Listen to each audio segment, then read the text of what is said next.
जगहों पर धारा 144 लागू कर दी गई है सुरक्षा के लिहाज से, क्योंकि मुख्यमंत्री से पूछताछ हो रही है जमीन घोटाले का ये पूरा मामला, जिसमें मनी लॉन्ड्रिंग का उन पर आरोप लगा है। सवालों की लंबी फहरिस्त है जिनका सामना आज हेमंत सोरेन को करना है, और कितनी लंबी ये पूछताछ चलेगी इसको लेकर अभी थोड़ा इंतजार करना होगा। लेकिन पूछताछ शुरू हो चुकी है और 10 मिनट से पूछताछ की जा रही है। और ये भी माना जा रहा है कि देखिए गिरफ्तारी की तलवार लटक रही है हेमंत सोरेन पर। ऐसे में जो पूरे ग्राउंड्स हैं वो रेडी कर लिए गए हैं कि आगे क्या कुछ होता है। लोमस भी ग्राउंड जीरो से हमारे साथ लगातार बने हुए हैं। लोमस, 10 मिनट हो गए हैं पूछताछ शुरू हुए, क्या लगता है कितनी देर तक ये पूछताछ चलने वाली है? क्योंकि हेमंत सोरेन से पूछने के लिए ईडी के पास तमाम सवाल है।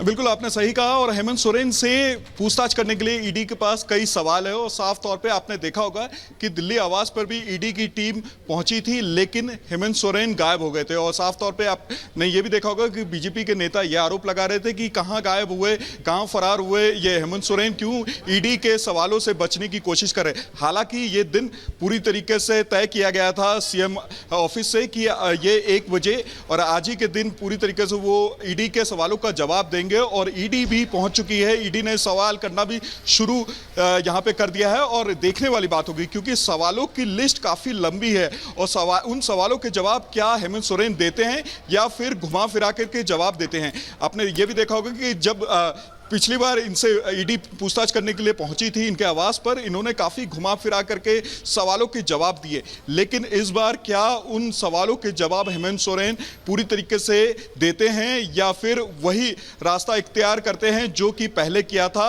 और यह भी देखने वाला सिद्ध होगा। साफ तौर पे आप देख सकते हैं कि यहाँ पर धारा 144 जरा एक चीज और बताइएगा, कल जो बैठकें हुई थी हमने देखा कि कल्पना सोरेन बैठक का हिस्सा थी। कहा जा रहा है कि ग्राउंड पूरी तरह से तैयार करके हेमंत सोरेन गए, क्योंकि मामला बहुत गंभीर है, मनी लॉन्ड्रिंग का मामला है, उनकी गिरफ्तारी भी हो सकती है। लेकिन जरा ये बताइए, क्या कोई दस्तावेज भी अंदर खाने से कोई जानकारी मिल रही, तैयार किए गए कि अगर गिरफ्तारी हो जाए तो फिर दस्तावेज प्रेजेंट किया जाए, क्योंकि इसके बाद तो वक्त नहीं मिलेगा? क्या पहले से तैयारी की गई है? देखिए, किसी भी बड़ी पार्टी के लिए प्लान बी हरदम तैयार होता है, और प्लान बी के लिए जो उसके मुखिया होते हैं वो पूरी तरीके से परिस्थितियों को देखते हुए वो तैयार करके रखते हैं। और देखने वाली बात होगी, क्योंकि आपने कल देखा था कि बैठकों का दौर किस तरीके से जारी था, लगातार विधायक सांसद लगातार मीटिंग में मौजूद थे। आपने ये भी देखा कि शाम को भी एक बैठक बुलाई थी, और ये भी खबरें निकल के सामने आ रही थी कि सादे पेपर में और पूरी तरीके से प्लान बी के लिए उनसे साइन करवाया गया था। और अभी खबर ये भी आ रही कि अभी भी जो कुछ नेता कल बचे हुए थे, कल नहीं पहुंच पाए, वो पहुंचे, उन्होंने भी प्लान बी पे मोहर लगा दी है। अब लेकिन देखने वाली बात होगी, क्योंकि पूरी तरीके से ये बातें स्पष्ट होकर के नहीं निकल रही, क्योंकि ईडी की टीम पहुंच चुकी है। ईडी की टीम लगातार ही सवाल हेमंत सोरेन से करते हुए नजर आ रही है, और देखने वाली बात होगी कि क्या उन सवालों के जवाब हेमंत सोरेन के द्वारा दिए जाते हैं। हालांकि इस पूरे आप इलाके में देख सकते हैं कि धारा 144 लगाई गई है। अगर ये सीएम आवास की बात करें या फिर गवर्नर हाउस की बात करें या फिर ईडी कार्यालय की बात करें, वहां पे भी धारा 144 लगाई गई है।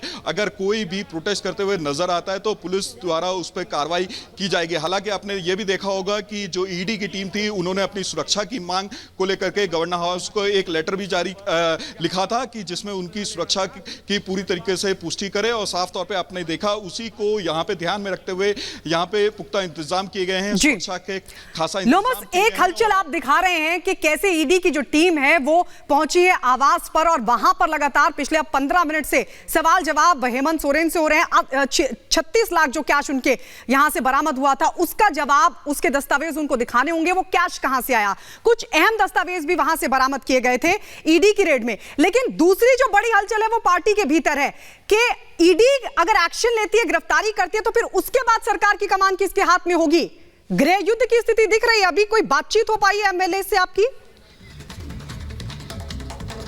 लोमस, आपके पास हम लौट रहे हैं। एक बड़ी जानकारी अपने दर्शकों को बता दें कि जेएमएम विधायकों से करवाए गए हैं साइन, सादे कागज पर दस्तावेज साइन करवाए गए हैं। देखिए, जिस चीज का हम जिक्र कर रहे थे, तमाम जो विधायक हैं उनसे साइन करवाए गए, और सबसे बड़ी बात यह है कि जो सादा कागज है उस पर साइन करवाए गए हैं। ये बड़ी जानकारी आपको बता दें। एक तरफ ईडी पूछताछ कर रही है, तकरीबन 15 मिनट से सवाल जवाब हो रहे हैं हेमंत सोरेन से, तो वहीं दूसरी तरफ सादे कागज पर साइन करवाए गए हैं।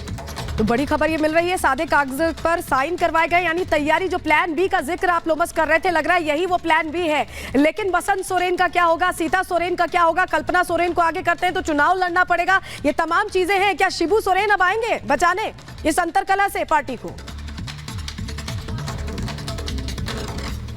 देखिए आपने सही कहा, क्या शिबू सोरेन पूरी तरीके से बचाने आएंगे इस पार्टी को अंतरकलह से? यहाँ पे आप देख सकते हैं सुबह एक तस्वीर निकल के सामने आई जब हेमंत सोरेन पूछताछ से पहले शिबू सोरेन के पांव छूने के लिए गए थे, उनसे आश्वासन लेने की उनके द्वारा कोशिश की गई थी। और साफ तौर पे पार्टी में जहां प्लान बी पर काम किया जा रहा है, तो दूसरी तरफ जो कई ऐसे नेता और ऐसे विधायक भी हैं जो कि मनमुटाव का पूरी तरीके से शिकार हुए हैं। नहीं, जेएमएम में तो मनमुटाव है, कहा जा रहा है कांग्रेस भी कल्पना सोरेन को नहीं सपोर्ट करने वाली, ये भी जानकारी मिल रही है। और इस जानकारी में कितनी सच्चाई है, जरा बताइए।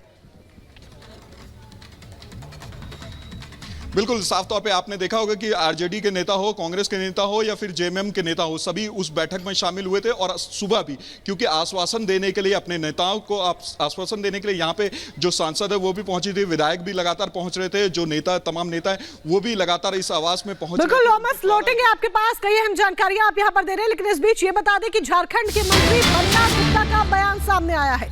सीएम पूछताछ में सहयोग कर रहे हैं, उन्होंने कहा है, क्योंकि पहले देखिए भारतीय जनता पार्टी लगातार आरोप लगाती हुई नजर आ रही थी कि हेमंत सोरेन पूछताछ में सहयोग नहीं कर रहे हैं, पेश नहीं हो रहे हैं, लेकिन अब जाकर वो पेश भी हुए हैं और सीएम पूछताछ में सहयोग भी कर रहे हैं, बन्ना गुप्ता का ये कहना है। जो संवैधानिक शक्तियां हमको प्राप्त है उनका सदुपयोग करेंगे और ये सारी परिस्थितियों से हम लोग बिल्कुल मजबूती के साथ इन परिस्थितियों के विरुद्ध खड़े हैं और लोकतांत्रिक मूल्यों को हर कीमत में बचाएंगे। और जो जनता ने बहुमत दिया है, अंतिम पायदान पे जो व्यक्ति खड़े हैं, उनकी आशा विश्वास, उनके जीवन के मूल्यों के उत्थान के लिए सरकार बनी है, वो अपने दायित्व का पूरा निर्वाह करेगी। जिस तरीके से संवैधानिक संस्थाएं जिन चीजों को चाहती हैं जानना, पूछना, देख सकते हैं